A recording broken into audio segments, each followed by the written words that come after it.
Yeah, hi there. These comments, I'm just use your first letter of your name, A, for privacy purposes, and thank you for submitting your second integrated speaking practice test for my TOEFL class.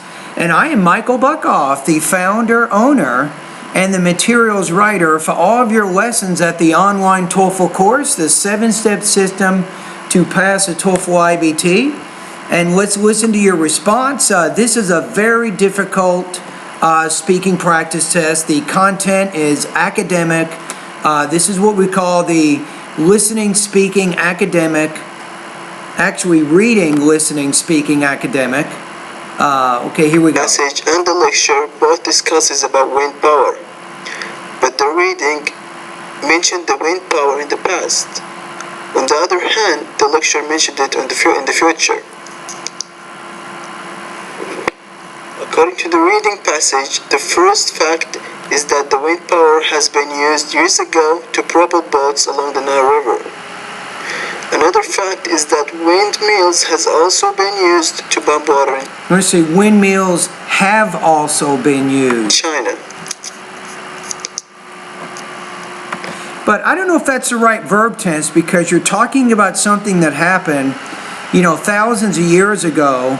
So based on what you read, you might say windmills were used to pump water in China. The lecture also discusses about the wind power, but it focuses on the current era. The first fact, as it's been said in the lecture, is that most windmills were used to pump water for farms and ranches, and that it was... You want to use pump. You're not pronouncing your P with enough air. Pump water. Directed to generate electricity in the 1900s. The lecture has also pointed out that wind turbine generators were producing electricity to many European countries. I would say the lecture points out, the lecture discusses. I don't think the present perfect is the appropriate verb tense to use when you're summarizing someone else's ideas.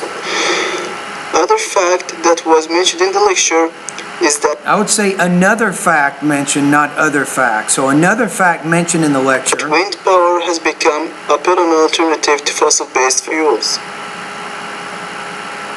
All right, now this is actually not the right practice test. This is the one that we did in class. I was wanting you to do the other practice test that you see in the syllabus. If you go into the syllabus, just click on the link on the day where it says the practice test. That'll take you exactly to the practice test that you're supposed to do. But I'm going to grade this one anyway, so don't worry about it. All right, let's go to...